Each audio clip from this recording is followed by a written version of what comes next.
বেলা বেড়েছে, সূর্য উঠে গেছে মাথার উপরে। আকাশের অবস্থাও ভালো নয়, গরম বাতাস বইছে থেকে থেকে। সংকীর্ণ মেঠো পথ ধরে হেঁটে চলেছে পার্বতী।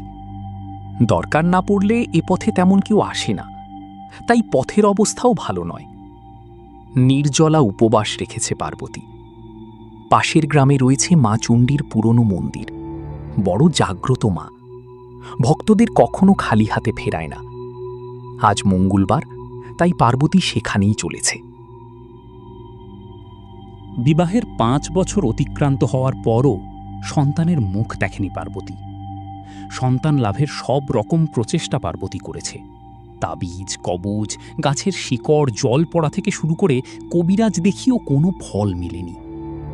অবশেষে নিরুপায় হয়ে মালতীর কথা শোনে পার্বতী। নির্জলা উপবাস রেখে চণ্ডী মায়ের কাছে হেঁটে গেলে নাকি সন্তান লাভ হয়। এখনো ক্রুশখানিক পথ বাকি। সবে তো তালডাঙার মাঠ পেরিয়েছে ও। এরপর কালো দিঘি, তারপর শিমুলতলার জঙ্গল পেরুলি পাশের গ্রাম।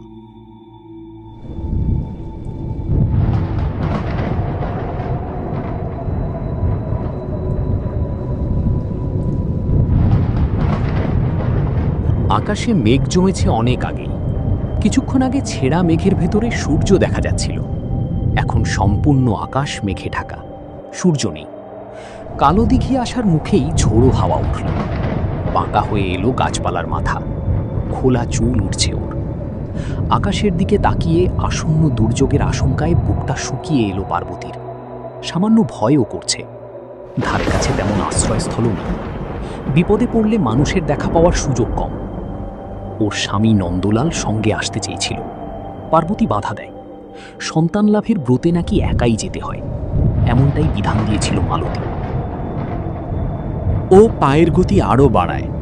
খানিক বাদে যন্ত্রণায় কুঁকড়ে ওঠে পার্বতী। সেই সঙ্গে ওর বাম পাটা আপনা থেকেই উঠে আসে উপরে। পার্বতী পায়ের দিকে তাকিয়ে দেখে মস্ত একটা কাঁটা ফুটেছে পায়ে। খুব সাবধানে হাতের রেকাবিটা নামিয়ে রাখলো ঘাসের উপর।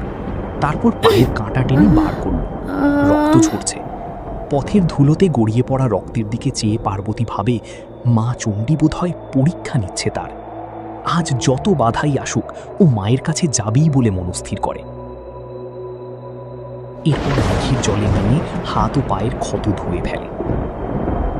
তারপর রেকাবিটা তুলে নেয় হাতে। ব্যথা উপেক্ষা করে মাটিতে পা ফেলছে পার্বতী। তবে বেশিক্ষণ এগোনো গেল না। আবার পার্বতী, কোথায় চললি রে বউ? একটা কণ্ঠস্বর ওর কানে এসেছে। কাছে থেকেই ভেসে এলো কথাটা, মেয়েলি গলার স্বর। সামনের ফাঁকা জমির দিকে আটকে গেল ওর দৃষ্টি। অদূরে দণ্ডায়মান অশোক গাছের পাশে দাঁড়িয়ে রয়েছে একটি মেয়ে। পরনে লাল পেড়ে সাদা শাড়ি, ময়লা কাপড়টা খাটো করে পরা, গায়ে ব্লাউজ নেই। মাথার চুল বাতাসে ভাসমান, তলপেটটা উঁচু হয়ে আছে। অশোক গাছের গোড়ায় দাঁড়িয়ে সে এদিকেই চেয়ে আছে। মেয়েটার পেটের দিকে তাকিয়েই পার্বতী বুঝতে পারল ও 7-8 মাসের পোয়াতি।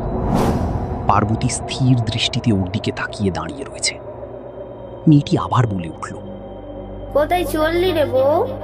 দুর্যোগপূর্ণ নির্জন রাস্তায় ওকে দেখতে পেয়ে পার্বতীর বেশ ভালোই লাগলো। অন্তত পাশে একজন দাঁড়িয়ে থাকলে নিজেকে ভীতু বলে মনে হয় না। মেয়েটি ধীরে ধীরে এগিয়ে এলো পার্বতীর কাছে। মেয়েটা চলবার সময় অদ্ভুত এক শব্দ আসছিল। পার্বতী ওর পায়ের দিকে তাকিয়ে দেখল মেয়েটির পায়ে বালার মতো কিছু একটা জিনিস পড়ে আছে। পার্বতী বলল, আমি তো চলেছি চণ্ডী মায়ের মন্দিরে, কিন্তু তুই কে? শুকনো মুখে দাঁত প্রসারিত করে হাসল মেয়েটি। তারপর বলল, আমার নাম শ্যামা। ওই যে ওটা আমার ঘর। কথাটি শেষ করে শ্যামা খোলা মাঠের দিকে ইশারা করল। মাঠের মাঝখানে একটা কুঁড়ে ঘর একলা দাঁড়িয়ে আছে। নির্জন স্থানে পোয়াতি মেয়ের একা দাঁড়িয়ে থাকা ঠিক নয় ভেবে পার্বতী বলে ওঠে, আকাশে খুব মেঘ করেছে, ঝড় আসছে। তোর তো শরীরের অবস্থাও ভালো না, এই সময় ঘর ছেড়ে বেরিয়েছিস কেন তুই? একটু খাবারের লোভে গো, ঘরে যে একটুও খাবার নাই। ভুরু কুঁচকে গেল পার্বতীর। এই সময় মেয়েদের নানান রকম খাবার খেতে ইচ্ছে করে বলেও শুনেছে। আর এই হতভাগিনা খেতে পেয়ে মরছে, পেটের বাচ্চাটাও বোধহয় অপুষ্ট হয়ে আছে। চোখে জল এলো পার্বতীর। ভগবানের বিচারের প্রতি সংশয় জন্মালো ওর মনে। ও একটা সন্তানের জন্য কষ্ট করে মরছে, আর এদিকে যার খাবার জোটে না তার পেটে সন্তান এসেছে। মনটা গুমড়ে কেঁদে উঠল। বাইরের আকাশও ওর চোখের সঙ্গে পাল্লা দিয়ে জল খসাতে আরম্ভ করল। শুরু হলো মেঘের গর্জন। আচমকা জঙ্গলের মাথায় আছড়ে পড়ল বজ্র। প্রচণ্ড শব্দে কেঁপে উঠল পার্বতী। তুমি এই বাইরে একা থেকো নি গো বউ। চলো চলো, আমার কুঁড়ে ঘরে চলো দেখি। এখানে থাকলেই বিপদ হতে পারে। কিন্তু আমায় যে থামলে চলবে না, অনেকটা পথ, এক্ষুনি যেতে হবে। সে যেও, দিন তো আর ফুরিয়ে যাচ্ছে নেকো। ঝড় বৃষ্টি থামলে না হয় যেও। এবলা আমার ঘরে আশ্রয়টুকু নাও।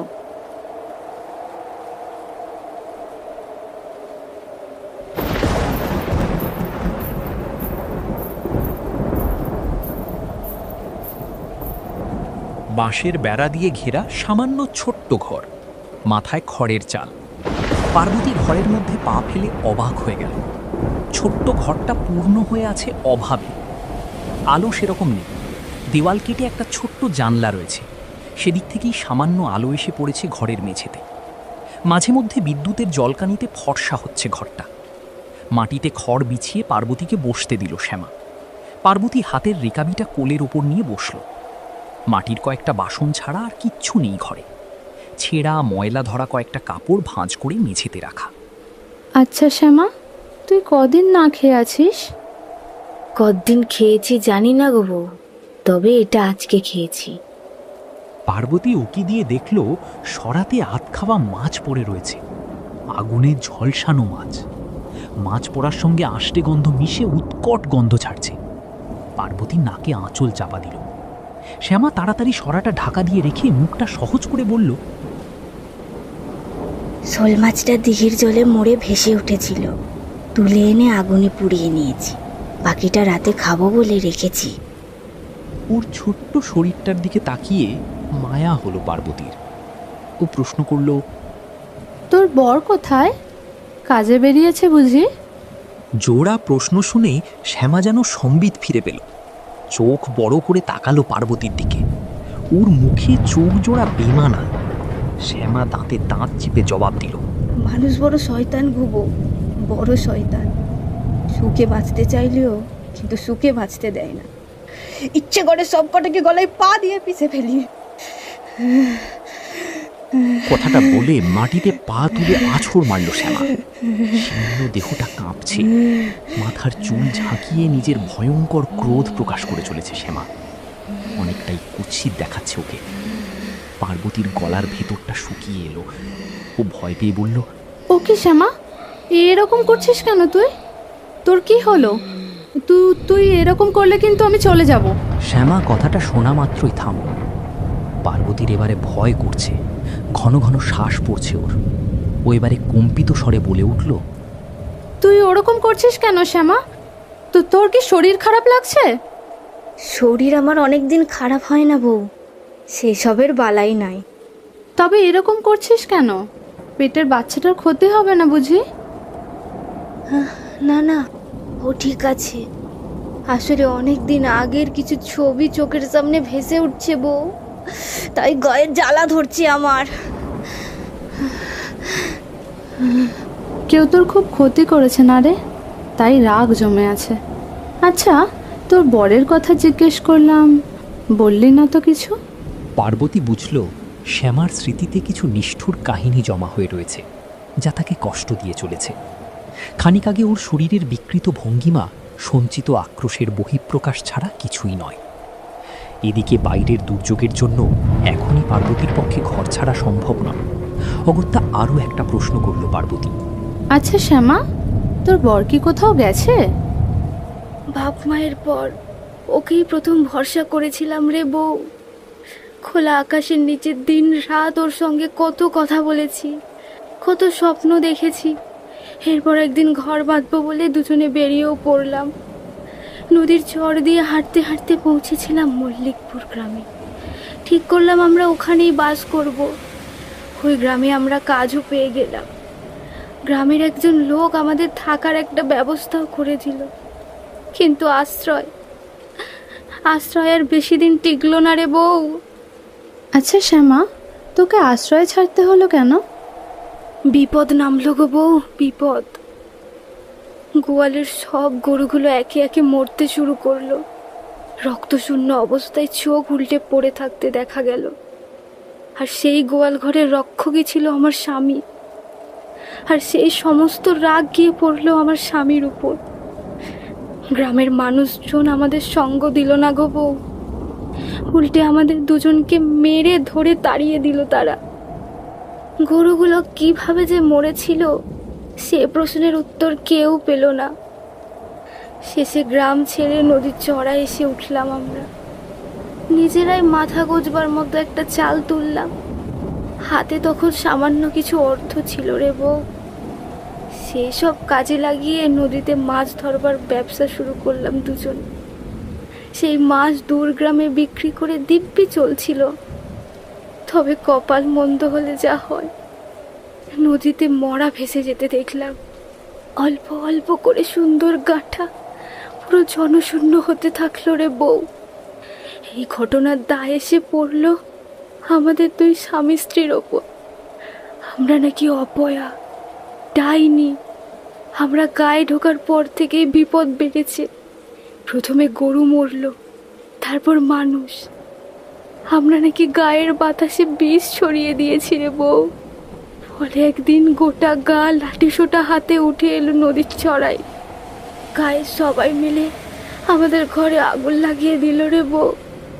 আমার পেটে তখন সন্তান এসেছে। বাঁচার জন্য জলে লাফিয়ে পড়লাম আমি। সাঁতরে ওপারে গিয়ে উঠলাম। ওপারে উঠে দাঁড়িয়ে দাঁড়িয়ে ঘরটাকে ছাই হতে দেখলাম, কিন্তু বরকে আর কোথাও দেখতে পেলাম না। গায়ের লোকজন ছিল না। অনেক কেঁদেছিলাম সেদিন। পেটের বাচ্চাটার জন্য কষ্ট হচ্ছিল। তারপর সেখান থেকে পালিয়ে এখানে এসেছি। এখন এখানে একাই থাকি। বরের মরা দেহটা তো দেখিনি, তাই জন্য বিশ্বাস করি সে এখনো বেঁচে আছে। হয়তো আমাকে খুঁজছে, আমিও তাকে খুঁজছি। একদিন হয়তো পেয়েও যাব। শ্যামা চুপ করল। আবার ওর শরীরের দিকে তাকালো পার্বতী। শ্যামার শীর্ণ অশক্ত দেহটা দেখলেই বোঝা যায় ও কষ্টে আছে। বড় অভাগী মেয়েটা। তুই আমার বাড়ি যাবি শ্যামা? যতদিন পর্যন্ত তোর বরের খোঁজ মিলছে না, তুই না হয় কটা দিন আমার কাছেই থাক। ভরপেট খাবি, নিরাপদে থাকবি, তোর কোনো অসুবিধা হবে না। কথাটা শোনা মাত্র শ্যামা হামাগুড়ি দিয়ে এগিয়ে এলো পার্বতীর সামনে। তারপর বলল, না বউ, আমি আর যাব নে। সংসার আমাকে আর টানে নেকো। জলে জঙ্গলে পড়ে থাকতে ও আমি শিখে গেছি। তুমি আমার পেটের সন্তানটারে নিয়ে যাও। আমি জানি তোমার অনেক কষ্ট। তোমার তো কোনো সন্তান হয়নি। আমি তোমাকে সন্তান দিয়ে দেব। নিয়ে যাও আমার সন্তানটারে নিয়ে যাও। ধুর পাগলি, আগে ওকে জন্মাতে দে, পৃথিবীর আলো দেখুক ও, তারপরে না হয় এসব কথা হবে। সে কারণেই তো তোকে বলছি আমার সঙ্গে চল। তুই আর তোর হবু সন্তান খুব ভালো থাকবি। এমনিতেই তোর যা শরীরের অবস্থা, তাতে ভালো কভিরেজ দেখাতে হবে, ভালো মন্দ খেতে হবে, নইলে পেটের সন্তানটা পুষ্টি কি করে পাবে বল দেখি। শ্যামার যেন কিছুতেই তর সইছে না। ব্যস্ত হয়ে উঠেছে ও। ওর চোখ দুটো চঞ্চল হয়ে উঠেছে। ও পার্বতীর হাত দুটো আঁকড়ে ধরল। তারপর ব্যস্ত হয়ে বলল, ওসব আমার চাই না বউ। আমি খেতে চাই না। অনেকদিন হয়ে গেল বোঝাটা পেটে নিয়ে বেড়াচ্ছি, আর পারছি না। নিয়ে যাও। তোমার সন্তান প্রয়োজন, তাই না? যদি বলো, পেট থেকে এক্ষুনি বার করে দিচ্ছি। ওকে আর আমাকে মুক্তি দাও। তোর কি মাথা খারাপ হয়ে গেছে শ্যামা? ওকে বার করবি মানে? কমাস চলছে তোর?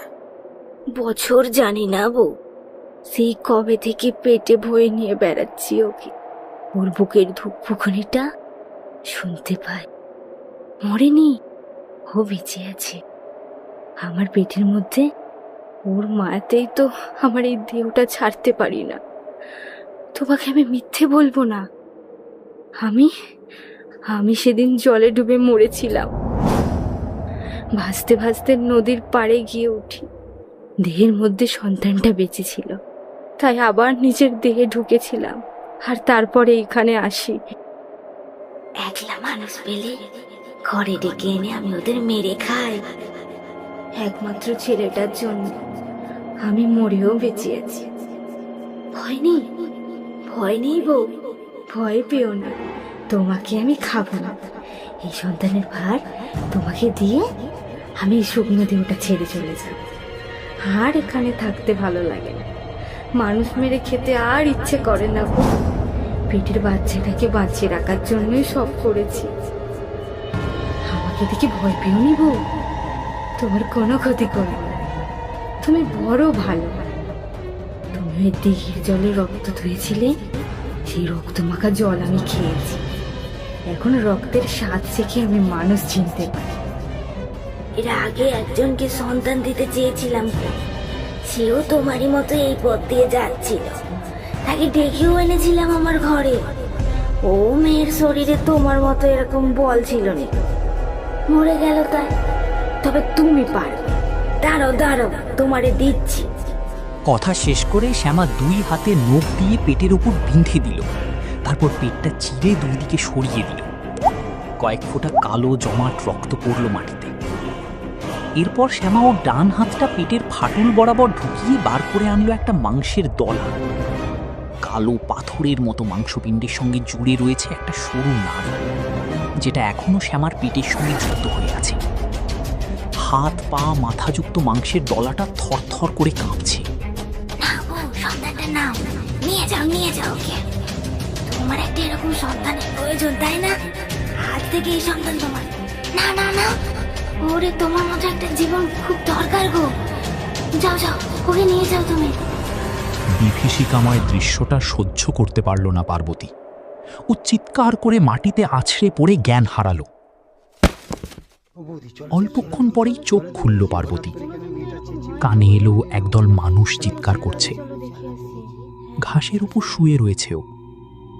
ওর স্বামী নন্দলাল 2 হাতে আঁকড়ে ধরল, তারপর ফুঁপিয়ে কেঁদে উঠল।